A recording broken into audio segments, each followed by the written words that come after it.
जय सिया राम।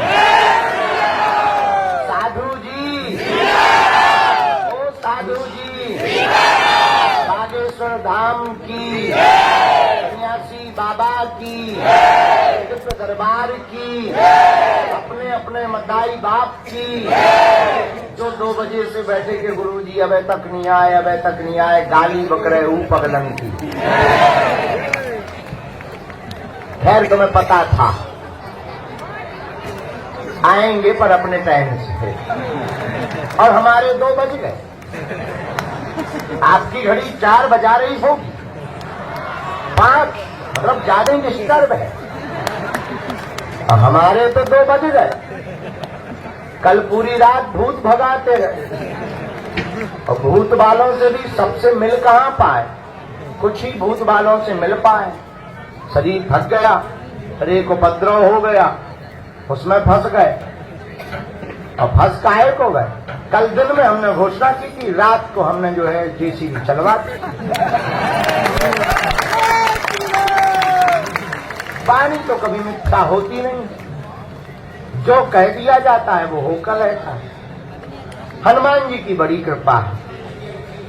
और मेरे पागलों, आज के दरबार के क्रम में हम प्रारंभ करने के पहले तुम्हें एक बात से अवगत कराएं। तिब्बत में एक बहुत प्रसिद्ध कहानी है, 10 चलते हैं तब एक पहुंचता। तिब्बत के किसी गांव में एक आश्रम था, और उस आश्रम में बहुत से सन्यासी रहा करते थे, महात्मा रहते थे, और सभी महात्मा बहुत अच्छे साधक और बुद्ध को मानने वाली परंपरा के थे और भिक्षु थे। लेकिन वहीं कहीं तिब्बत में उस आश्रम से लगा हुआ यही कोई 60 किलोमीटर दूर एकांत में पहाड़ियों के बीच में एक छोटा सा गांव था। गांव के लोगों ने धर्म के प्रचार के लिए अपने गांव में एक छोटा सा और आश्रम बनाया। तो जब आश्रम बनकर के कंप्लीट हो गया तो गांव के लोगों ने खबर भेजी तिब्बत के आश्रम पर कि आपकी कृपा से ये छोटा सा आश्रम गांव में तैयार हो गया, अब कृपा करके एक सन्यासी हमारे पास भेज दीजिए, गुरु के रूप में जो यहाँ पर रहे, यहाँ पर धर्म का प्रचार करे और हम लोगों को सतमार्ग पर ले जाए। तो जो आश्रम के प्रमुख मानते थे, जिनके पास हजारों सन्यासी रहते थे, उन्होंने 10 सन्यासियों को उस आश्रम में भेजा। तो आश्रम के लोग चौंक गए कि बुलाया तो एक को है, पर 10 सन्यासियों को क्यों भेजा जा रहा, मामला समझ में नहीं आ रहा। गुरु तो एक बनेगा, पर 10 का क्या काम है। तो उस आश्रम के महंत ने कहा 3 सप्ताह बाद इसका उत्तर मिलेगा। और 3 सप्ताह जब गुजर गए तो उस गांव के आश्रम से खबर आई, चूंकि बहुत दूरी थी, बड़ी बड़ी पहाड़ियां थी और चलने में बड़ी दिक्कत होती थी, मुश्किल से कोई आदमी उस समय में भी 10-12 किलोमीटर एक दिन में ना चल पाए। ये जरूरी नहीं 4 से 5 किलोमीटर, 3 किलोमीटर की यात्रा एक दिन में हो पाती थी, इतना घना जंगल था और जानवरों का डर लगा रहता था। लेकिन 3 सप्ताह बाद जब खबर आई तो खबर ये आई उस गांव से कि आपने जो एक सन्यासी भेजा था वो पहुंच गया। तो आश्रम में और कोहराम मच गया कि सन्यासी तो 10 भेजे थे, ये कौन सा लफड़ा है। एक तो पहले ही एक तजुर्बा वाली बात कि एक को मांगा 10 भेजे और 10 को पहुंचाया, एक पहुंचा। आश्रम में सब हाहाकार मच गया कि आखिर रहस्य क्या है और राज क्या है। तो सभी उस आश्रम के सन्यासी भिक्षु शाम को गुरु के पास आकर के कहते हैं कि बात बताओ, आश्रम में भेजे 10 सन्यासी थे, आवश्यकता एक की थी लेकिन पहुंचा एक, वो 9 कहां गए। तब उस आश्रम के गुरु ने बताया चले तो 10 ही थे, लेकिन एक अगले गांव में पहुंचे। जब अगले गांव में भोजन के लिए पहुंचे ही थे तो उस गांव के अमीर आदमी ने चरण पकड़ लिए भिक्षु के, सन्यासियों के, 10 सन्यासियों के, और कहा कि हमें ज्योतिषी ने कहा था कि जो आज तुम्हारे गांव में पहले नंबर पर आए उसी से तुम अपनी बेटी का विवाह कर देना, और मुझे मिल गए हो। तुम हाँ बोलो तो ठीक है, नहीं तो दूसरे नंबर वाला हाँ बोलेगा। तो पहला सन्यासी बोला कि बेटी कहाँ है? उसने कहा बेटी बहुत सुंदर है, देखो बड़ी रूपवती है, और मेरे कोई बेटा नहीं है, मेरी पूरी संपत्ति तुम्हारी होगी। ज्योतिषी ने कहा था जो पहला आदमी मिले वही तुम्हारी बेटी का बर होगा, और अब कृपा करके मेरी बेटी को स्वीकार करो। पहले वाले सन्यासी ने कहा मित्रों तुम लोग चलो, मेरा तो काम हो गया, अब मुझे शायद परमात्मा इसीलिए भेजा था, और मेरा परमात्मा कह रहा है यहीं ठहरो। वो ठहर गया। दूसरे गांव में राजा का पुरोहित मर गया, तो राजा को पुरोहित की जरूरत थी, पद बहुत ऊंचा था, और वो भी खोज रहे थे कोई बढ़िया पुरोहित मिल जाए, और 9 सन्यासी चले जा रहे थे। एक सन्यासी ने कहा कि ये काम बहुत अच्छा है, राजसी ठाट बाट रहेगा, काम कुछ करना नहीं, पुरोहित बने रहेंगे। तो बाकी मित्रों से बोला महाराज मित्रों तुम चलो, अब मेरा काम भी तो हो गया। अब वो राज पुरोहित बन गया। धीरे धीरे अंतिम छोर के गांव तक जहां छोटा आश्रम बना था वहां पहुंच नहीं वाले थे, उसके पहले एक पड़ाव पड़ा, एक गांव पड़ा। 2 सन्यासी मात्र एक एक करके सब रुक गए। एक सन्यासी में से 2 सन्यासी बचे, 10 सन्यासी में से 2 सन्यासी बचे। एक सन्यासी बोला आप कहो तो यहाँ पर प्रवचन किया जाए। तो प्रवचन किया, तो प्रवचन में एक नास्तिक आदमी खड़ा हो गया, ये सब बेफिजूली की बातें बंद करो, कोई भगवान भगवान नहीं होता है, कोई ईश्वर नहीं होता, कोई निर्वाण नहीं होता, ये सब वार्तालाप बंद करो। तो 2 सन्यासी में से जो एक प्रवचन कर रहा था उसने दूसरे वाले को धक्का देकर कहा कि तू एक काम कर, तू जा, तू आश्रम संभाल, मैं इस नास्तिक को जब तक आस्तिक नहीं बना दूंगा तब तक किसी गांव में ठहरूंगा। और वो सन्यासी पहुंच गया। ये कहावत वहां से चली है कि 10 पहुंचाओ तब एक पहुंचता है। और मेरे पागलों इस कथा का आशय हम तुम्हें ये बताना चाहते हैं, इस कहानी के साथ आज के दरबार की शुरुआत इसलिए करना चाहते हैं कि जब व्यक्ति 10 प्रकार से मन बना करके, 10 इंद्रियों से मन बना करके जब दरबार में बैठता है तब एक बार उस परमात्मा के चरणों में पुकार जाते हैं। इसलिए एक बात याद रखना, टिकते वही है, आते वही है, और दरबार में रुकते वही है। जब बहुत बड़ी कृपा परमात्मा की होती है, वरना दरबारों में लाखों लोग आते हैं पर टिक वही पाते हैं जो एक अकेला होता है, जिसकी श्रद्धा बड़ी मजबूत होती है। वरना परमात्मा की कृपा भी टिकना असंभव नहीं है। और मेरे पागलों हम तुम्हें चमत्कार दिखाने के लिए नहीं बैठे हैं, या हम तुम्हें तुम्हारे बाप का नाम बताने के लिए नहीं बैठे हैं। और तुम भी इतने बदमाश आदमी हो कि अपने बाप का नाम जानकर ऐसे ताली पीटकर भाग जाते हो जैसे तुमने कुंजी पा ली हो, और तुम अपने मन की बात जान करके ही भाग लेते हो। और मन की बातों से समाधान तुम्हारी होना होता तो तुम खुद कर लेते। तुम्हारी समस्या पर्चे पर लिख देने से तुम्हारी समस्या का समाधान नहीं होना है। तुम्हारी पर्चे पर जो समस्या लिखी है उसका समाधान सिर्फ परमात्मा है और हनुमान है। अगर तुम हनुमान के हो जाओगे तो तुम्हारी हर समस्या का समाधान है। और पर्चा तो बहाना है। तुमने गांव में देखा होगा कोई जब मदारी आता है और जब जादूगर आता है और खेल दिखाना चाहता है तो पहले वो डमरू बजाता है। डमरू बजाता है तो सोए हुए लोग भी जाग जाते, चलो खेल वाला आया है, और ऐसे आंखें मीड़ते हुए कीचड़ साफ करते हुए खेल देखने बैठ जाते हैं। अब खेल देखने लगते हैं, लेकिन मदारी तब खेल दिखाता जब डमरू बजाता है। पहले लोगों को बुलाता है, लोग हमसे पूछते हैं, बड़े बड़े जर्नलिस्ट, बड़े बड़े बुद्धिमान लोग, कि आप भारत में करना क्या चाह रहे हैं? इतनी तबाही, इतनी क्रांति मचा रहे हो, आप करना क्या चाह रहे हो? हमने कहा भारत में आज तक तथाकथित लोगों ने भारत के भोले भाले सनातनियों को भूत पकड़ाए हैं। इन तथाकथित हलीउल्लाह वालों ने हमारे सनातनीय हिंदू भोले भाले लोगों का धर्म परिवर्तन कराया है। हम भारत के लोगों को भूत नहीं, हम भारत के लोगों को भगवान पकड़ा करके जाए। भगवान का मतलब ये नहीं है कि तुम हमारे चरण पकड़ लो। और एक बात, कभी किसी के भी चरण पकड़ने से कल्याण नहीं होता। गुरु के चरण पकड़ो, एक बार पकड़ो तो छोड़ो मत, और पकड़ लिया तो मुड़ना मत। और मेरे पागलो, इंसान कभी भगवान नहीं हो सकता, भगवान सदा भगवान रहेगा।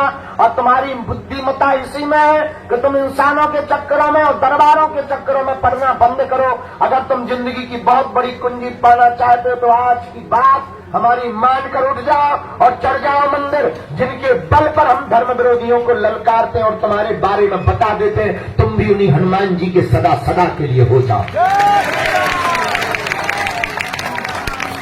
और अगर तुम भी सदा सदा के लिए हनुमान जी के हो जाओगे, अगर सदा सदा के लिए तुम भी हनुमान जी से जुड़ जाओ, सदा के लिए हो गए, तो तुम्हें लौट कर मुड़कर कभी पीछे नहीं देखना पड़ेगा।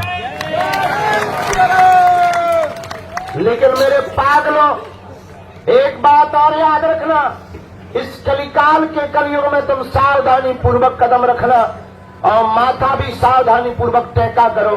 तुम्हारी इतनी मति मारी गई है, तुम कहीं पर भी माथा टेक देते और हद हो गई। हमारे बगल में एक गंज है 5 किलोमीटर की दूरी पर, वहां के रहने वाले एक नाई हमारे बहुत प्रिय मित्र हैं और अक्सर वो हमारे पास 4-5 साल पहले रोज आया करते थे और रोज आकर के कुछ नहीं गप्प लड़ाते थे। भीड़ कम होती थी तो बात करते थे, गप्प लड़ाते थे और चाय पिया करते थे। अक्सर जब कभी जरूरत पड़ती थी बाल की कटिंग कर देते। एक दिन बाल की कटिंग करते करते हमने कहा यार एक बात बताओ, उसका नाम हमने डमरू रखा था। हमने कहा डमरू एक बात बताओ, तुम्हारा मुंह लटका क्यों रहता है? बोले गुरुजी क्या बताएं, हमारी जो दुकान है गंज में, उसके बाहर कोई रोज रात को गंदगी कर जाता है, रोज रात को। हमने कहा होगा कोई तुम्हारा दुश्मन। अरे बोले दुश्मन की छोड़ो, ये बताओ वो मिटेगा कैसे, काम बंद कैसे होगा? हमने उसको उपाय क्या गजब का दे दिया, आज तक हमारा चेला। हमने उसको कहा एक बात बता, आस पास कोई पत्थर है वहां? बोला हाँ एक छोटा सा पत्थर है। हम कहा तेरे पास में लाल कलर का कोई कलर है? इंगोर, श्री, रोली? बोले है। हम कहा ठोक दे उस पर, लगा दे। बोले उससे क्या होगा? हम तो चुप रहे यार, सुन तो। हमने कहा तेरे पास में कुछ नारियल की खोपड़ियां हैं? नहीं है। हमने कहा यहां से भर के ले जा। एक बात बता, अगरबत्ती है? बोले अगरबत्ती से। हम कहा जली हुई लगा दे, बुझी बुझाई। बोले उससे क्या होगा? अरे हम कहा तू लगा के तो देख यार। और 10-15 दिन बाद नवरात्रि हो, नवरात्रि के बाद दशहरा हो, दशहरा के बाद वो फिर आया। हम कहा और सुनाओ, वो घटना बंद हुई जो रोज गंदगी कर जाता था तुम्हारे दुकान के बाहर, घटना बंद हुई? अरे बोले घटना बंद हुई कि नवरात्रि में तो वहां देवी प्रकट हो गया। और बोला गुरुजी धन्यवाद। हम कहा किस बात पे धन्यवाद? अरे बोले गांव की माताओं ने तो सिर धर धर के प्रणाम कर करके लल्ला मांगा, किसी ने तो नौकरी मांग ली। अब बोले गुरुजी क्या कहना तुम्हारे तजुर्बे का? हम कहा क्यों? अरे बोले ये 5 का सिक्का लो हमसे। हम कहा यार 5 का सिक्का क्यों दे रहा? अरे बोले पूरे 10 दिन में रोज 11 से 12 रुपया चढ़ोतरी भी आती, एक कटिंग निकलती थी। एक कटिंग के उस जमाने में बाल कटिंग के उस जमाने में 10 रुपया से ज्यादा ही नहीं था, 5 या 10 रुपया। बोले गुरुजी आपकी कृपा से रोज एक कटिंग निकलती थी। तो हम आपको ये कहना चाहते हैं कि हम सनातनी लोग हैं, हम तो पत्थर में भी परमात्मा प्रकट कर लेते हैं। लेकिन सावधान, हम तुमसे ये भी बताना चाहते हैं पत्थर में परमात्मा है, लेकिन परमात्मा तो सर्वत्र है। जरूरी नहीं वो पत्थर बागेश्वर का हो, तुम्हारे घर का भी पत्थर परमात्मा है। ये बात हम तुम्हें इसलिए बताना चाहते हैं कि तुम जगह जगह भटकना बंद करो, जगह जगह दरबारों में जाना बंद करो, तुम हमारे पास भी आना बंद करो। अगर तुम अपनी जिंदगी के प्रत्येक प्रश्न का उत्तर पाना चाहते हो और तुम अपनी जिंदगी में पीढ़ी दर पीढ़ी के लिए समाधान पाना चाहते हो, तो आज के दिन में तुम्हें एक बड़ा काम करके अपने घर जाना, पर्चा लेकर जाना या ना जाना, मंदिर चढ़ जाना और जाकर कह देना बस बहुत हो गया, हमने बहुत भटक लिया, हमने बहुत रो लिया, हमने बहुत धक्के खा लिए, हमने बहुत अपनी हंसी उड़वा ली, हमने बहुत परिवार के ताने सुन लिए, हमने बहुत परिवार की ठोकरें खा ली, हमने बहुत लोगों के उलाहने सुन लिए। अब खबरदार, आज से तुम हमारे और हम तुम्हारे। उसके बाद मेरे पागलों, हम तुम्हें दावे के साथ कहते हैं तुम्हें मंगलवार को आने की आवश्यकता नहीं है। तुम जिस दिन आओगे वो दिन मंगल का होगा। उसके बाद तुम जहां रहोगे तुम्हारे साथ बागेश्वर बालाजी की सेना बगल में खड़ी नजर आएगी। जब जब विपत्ति तुम्हारे ऊपर आएगी याद रखना तुम्हारे पास संकट है तो बागेश्वर हनुमान जी तुम्हारे संकट मोचन बनकर खड़े नजर आएंगे। सन्यासी बाबा तुम्हारे साथ अनुभव में रहेंगे। और मेरे पागलों शर्त ये है जुड़ जाना तो मुड़ना नहीं।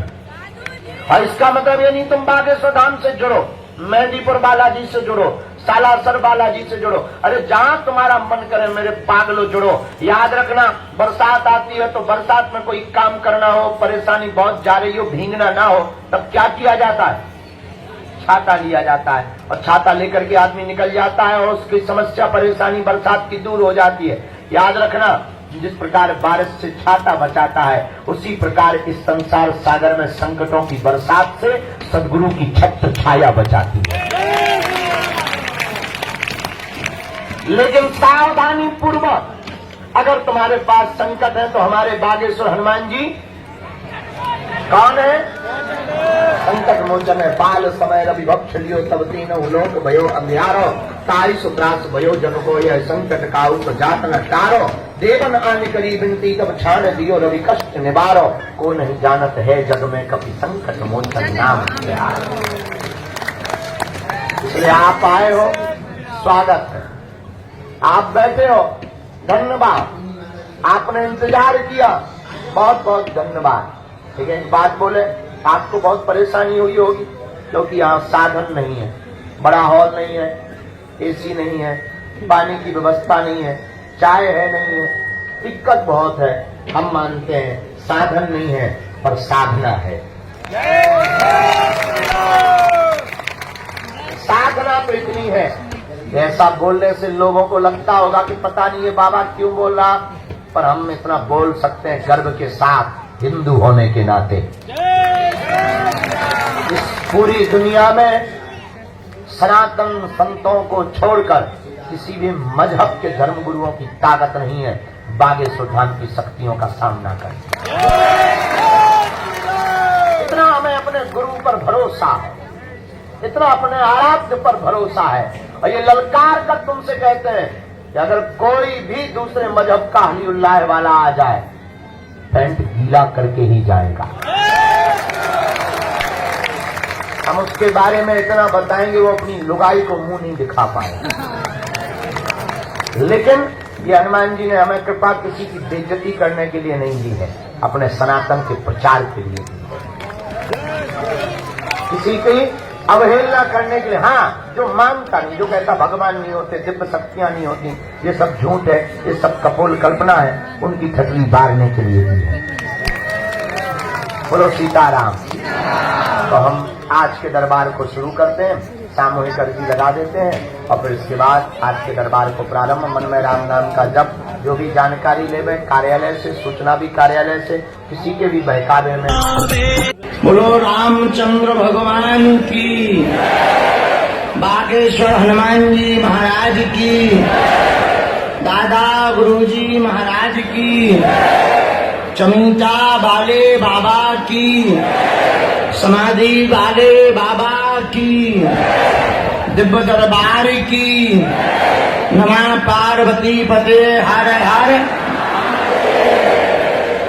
भगवान श्री सीताराम जी की मंगलमयी कृपा, बागेश्वर बालाजी के चरणों का आशीर्वाद, परिणाम स्वरूप समूचे भारतवर्ष में श्री हनुमान जी के अनेकानेक स्थान हैं। उनमें वर्तमान समय में कलिकाल के उद्धार के लिए कलयुग के राजा के रूप में और जहां सन्यासी बाबा की 46,000 शक्तियां सिद्धों के रूप में विद्यमान हैं, ऐसा पावन तीर्थ श्री बागेश्वर धाम है।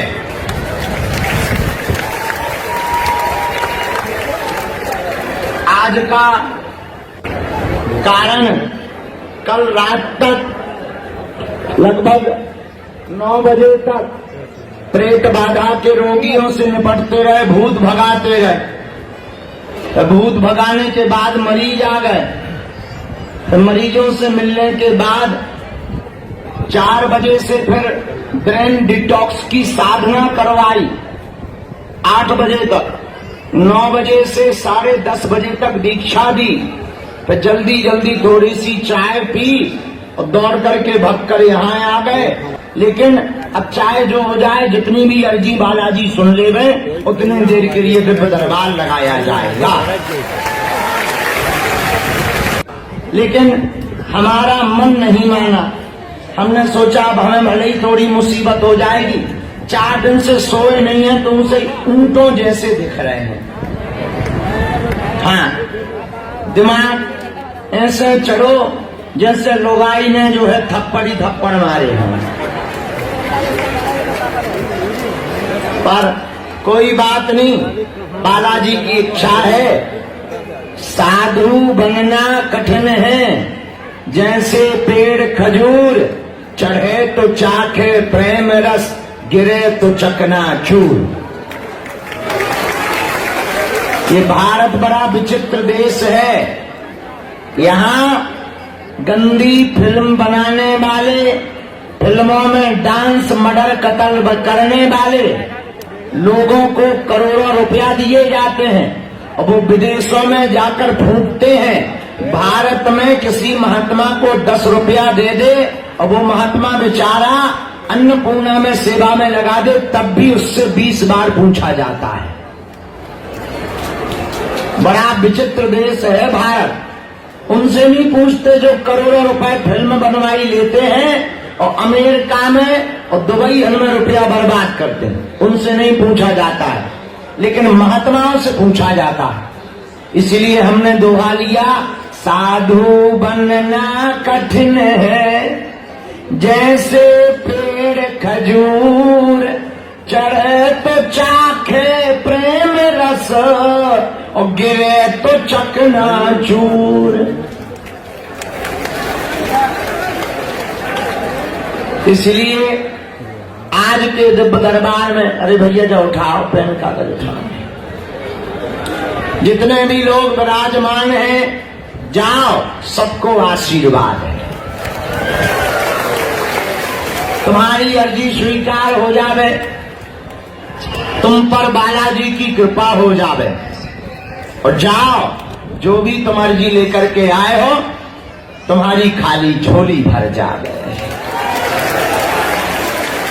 यहाँ बालाजी के दरबार में बैठे भैया, कोई जल्दी बनेगा तो कोई लेट बनेगा, लेकिन मेरे बालाजी का भक्त एक दिन जरूर सेठ बनेगा।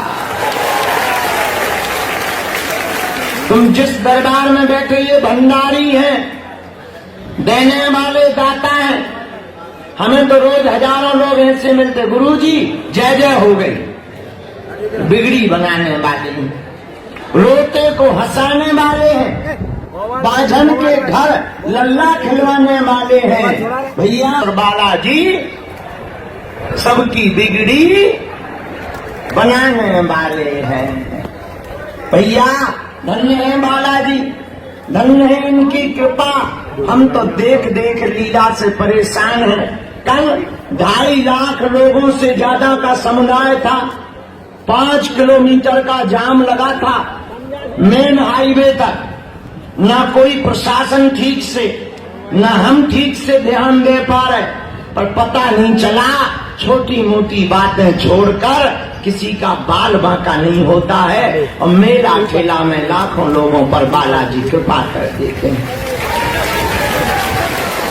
अब भाई कोई सामान का ध्यान न धरे तो बात अलग है, ऐसे तो फिर लोग आई भी गुम जाती है भाई, उस पर भी ध्यान न धरो तो वो भी गुम जाती है। कई लोग हमारे पास आते हैं अर्जी लगाने हैं, तो उसके लिए क्या बात है, वो तो भाई ध्यान की बात है। बोलो सीताराम, जोर से बोलो। तो बागेश्वर बालाजी जिस दरबार में आप बैठे हो, स्वयंभू श्री बागेश्वर बालाजी हैं। कहीं मेहंदीपुर बालाजी के रूप में है, कहीं सालासर बालाजी के रूप में है, यहाँ बागेश्वर बालाजी के रूप में है। और प्रचार चार की महिमा नहीं है ना, और हमारी तो बिल्कुल है ही नहीं है। हम तो मूर्ख नालायक उल्लू हैं, दिन बारे उल्लू रात बारे उल्लू। हम तो महापापी जीव हैं, हमारी भी महिमा नहीं। किसकी महिमा? बोला बागेश्वर बालाजी की, जो लहसुन प्याज मांस मंदरा बंद करके नारियल बांधकर पेशी का नियम करेगा, ओम बागेश्वराय नमः मंत्र का जाप करेगा, बिना पर्चा बने ही अर्जी स्वीकार हो जाएगी। केवल अर्जी स्वीकार नहीं होगी, रोग संकट व्याधि पीड़ा में बालाजी की सेना पहुंच जाएगी भैया, आराम लगने लगेगा। और ज्यों ज्यों पेशी बढ़ाओगे त्यों त्यों बालाजी की कृपा होने लगेगी। एक बात और, पेशियों की गिनती में ना पढ़ो, बालाजी की बिनती में पढ़ो। पर्चा में ना पढ़ो, चर्चा में पढ़ो। अर्जी की टेंशन ना लो, बालाजी की मर्जी की टेंशन लो। बोलो जय बालाजी की, जय बागेश्वर बालाजी की। सबकी बिगड़ी बनाने वाले बालाजी यहाँ बैठे हैं भैया। चलो आज को दरबार हम सन्यासी बाबा का बुला के शुरू कर रहे, जिनकी भी वो अर्जी सुनेंगे हम बुलाएंगे। नियम पालन करियो। पढ़े लिखे लोग बिल्कुल भी अंधविश्वास में ना पड़े, देखकर भरोसा करेंगे, भजन करेंगे, नियम का पालन करेंगे और सामूहिक अर्जी सबकी लगाई जाएगी। कहा माता जी तुम सुपर फास्ट जा रहे हैं, बैठो लोकल ट्रेन बनाओ, सुपर फास्ट एकदम। तुम तो बिल्कुल वंदे मातरम हो गए। हाँ बोलो जय सिया राम। साधु जी, बालाजी, हर हर हर हर। गुरु जी, बालाजी। हाँ, जीवन भर के लिए कौन कौन बालाजी के चरणों से जुड़ना चाहता है? पक्का कि कच्चा? जोश में कि होश में? 2-4 दिन के लिए या जिंदगी भर के लिए? पक्का? बात मानोगे? नियम का पालन करोगे? हैं? जाओ, हम भी वचन दे रहे बालाजी के सामने। हमारे पास जो भी चूरन चटनी सिद्धि कृपा है, जो हमने अपने गुरु जी के चरणों से पाई है, जिसके बल पर हम धर्म विरोधियों की ठटरी बारते, जिसके बल पर तुम्हारी हम जिंदगी में चमत्कार कर देते हैं। जाओ, आज से तुम्हारी समस्याएं तुम्हारी नहीं है, हमारे बागेश्वर बालाजी की है। पर हाँ, जुड़ जाना तो मुड़ना नहीं। पतिव्रता स्त्री वो है जिसके एक पति है। पतिव्रता स्त्री किसे कहा जाता? जिसका एक पति हो, अनेक वाली को नहीं कहा जाता। उसी प्रकार गुरु, भगवान और स्थान एक होना चाहिए। एक ही साध है, सब सद हैं, सब साध हैं, सब। अरे लड़ो ना भाई, मारपीट कर लो। मारपीट कर लो, थोड़ा मुंह फोड़ दो, लड़ो ना। एक काम करो, नाक में मुक्का मारो, नाक में मार मार मार, नाक में मारे। अच्छा, बाल पकड़े, बाल नहीं, मुक्का मार मार मार। अपना क्या जाता है, हम तो मंच पे बैठे। आओ आओ आओ, पिटेंगे वो, अगल बगल वाले जानेंगे। अपना काम ही है हनुमान जी जैसी पूंछ में लंका में आगी लगाना। आओ आओ आओ आओ आओ, हाँ लागो लागो, मुंह अंदर में बाहर कर ले। बाहर में कहो, ज्यादा अगर लड़ाई हो दिखी तो अपन में दौड़ लगा दी। हाँ, बच्चा आदमी अपना है, अपनी इतनी इज्जत है नहीं है कि अपना इज्जत बचाने हमें नाक जाने दीवा। हाँ, अगर ना है आउट देगा देने दो। ठटली बड़ा। जय सिया राम, जय बालाजी की। फिर पकड़ लेगा तो तोरी रड़वाल ठटली भरे। अब कोई और के पकड़ ले हैं? ता तो जब पागल है पागल। अब तो ई के हाथ पकड़ के ये बाहर ले जाओ, ये झूला सो टांगो, झूला बनाओ। दो ही हाथ पकड़ो, दो ही पांव और झूला बनाओ, ले जा। चालू कर दी। अच्छा, वो अलग अलग धन बनानी काली माता कीने पकड़ के टांगना, जा पकड़ के टांगना। ईके तो खोल पार उसे लुच से गए। बड़ी खतरनाक है। काय बिन्नू, बाल क्यों पकड़ती हो? गुलाब लच्छे खरीदोगी क्या? हमारे यहाँ गांव में माताओं के बाल को बेच करके गुलाब लच्छे लिए जाते हैं।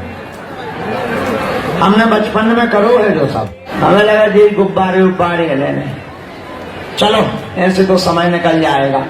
जय सिया राम, हर हर बोलो बालाजी महाराज की, सन्यासी बाबा की। सब लोग दोनों हाथ जोड़ लो। ओम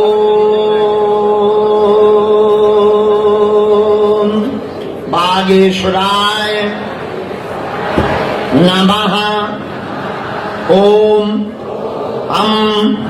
हनुमते नमः। ओम सन्यासी देवाय नमः। ओम दादा गुरुवे नमः। मन में राम नाम का जप करो सभी लोग। आज के दरबार में सन्यासी बाबा ने जो प्रेरणा दी है अर्जियों पर, पहली अर्जी तो दरबार के प्रांगण से ही बीच से शुरू स्वीकार हुई।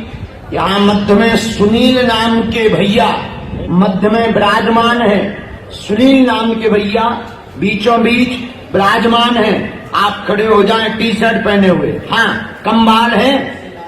हाँ हाँ हाँ, आ जाइए, तुम ही सफा चट्टा आदमी हो। आइए आइए। कभी कभी कम बाल भी काम आ जाते हैं बेटा। दौड़ के आओ, बोलो बागेश्वर धाम की। दूसरी अर्जी, बाहर अगर आवाज जा रही है तो दरवाजे के टीन सेट के बाहर विजय नाम का बालक टीन सेट के बाहर कोने की तरफ दुकान के पास में खड़ा हुआ है। आ जाए, आपकी भी अर्जी स्वीकार हो गई है। तीसरी अर्जी, यहां पीछे में बेटा एक बैसाखी लिए हुए दादाजी खड़े होंगे, बैसाखी पर हैं। उनकी अर्जी स्वीकार हुई है, प्रवेश करवा दिया जावे। चौथी अर्जी, राम, हाँ, हाथ जोड़े हुए बालक, हाफ टी शर्ट पहने हुए लाल खड़ा है सबसे लास्ट में। जिसने एक हाथ खड़ा किया दौड़ के आ जा। तौलिया सिर पर रखे हैं। आइए, यहीं से सामने से आजा जल्दी। बोलो बागेश्वर धाम की। बोलो जय सिया राम। गुरुजी सीताराम।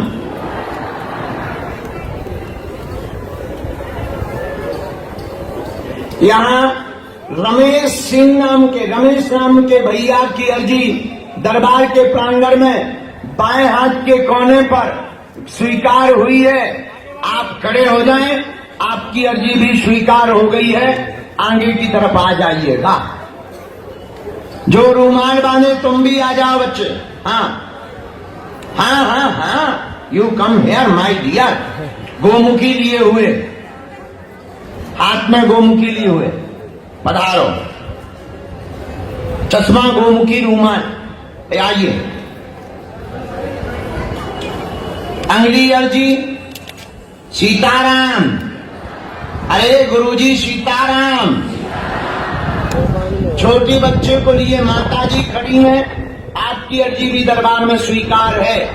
कोने की तरफ में, यहां बिल्कुल लास्ट के कोने, छोटा बच्चा लिए। हाँ, इन्हीं को इशारा कर दो, आ जाए। आपकी अर्जी स्वीकार हो गई है।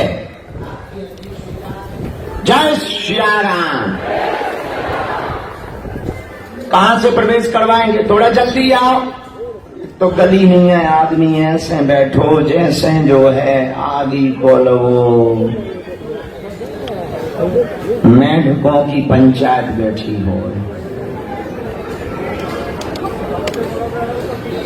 साधु जी, बालाजी, दोनों हाथ उठा के बोलो बागेश्वर धाम की, सन्यासी बाबा की, दिव्य दरबार की। क्या बाहर आवाज आ रही?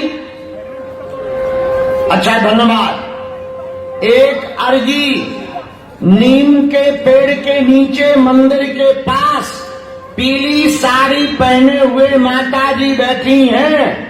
आओ गुड्डी माता जी, आपकी अर्जी स्वीकार हो गई है।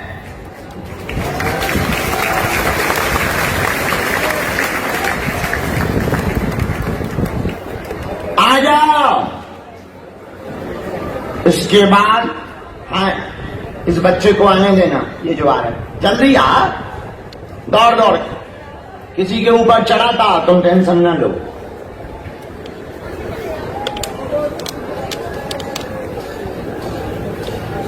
राम, गुरुजी सीताराम, बालाजी सीताराम, नमः पार्वती पते हर हर। बोलिए क्या बात?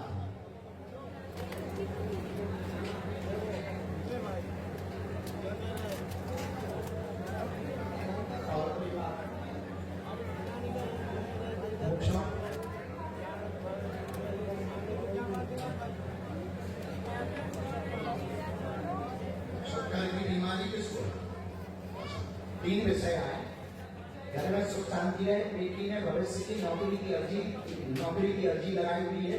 घर में दिक्कत बनी रहती है, नौकरी का कार्य पूर्ण होगा, तैयारी तेज कर ले, अवरोध सभी दूर हो जाएंगे। आपका स्वयं का शुगर शक्कर का रोग भी ठीक होगा।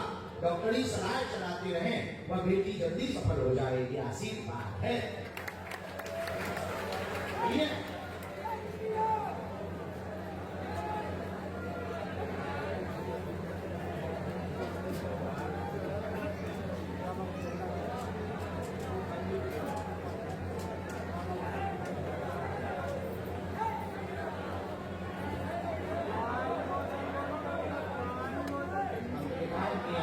आपको करना, झाड़ा हम लगा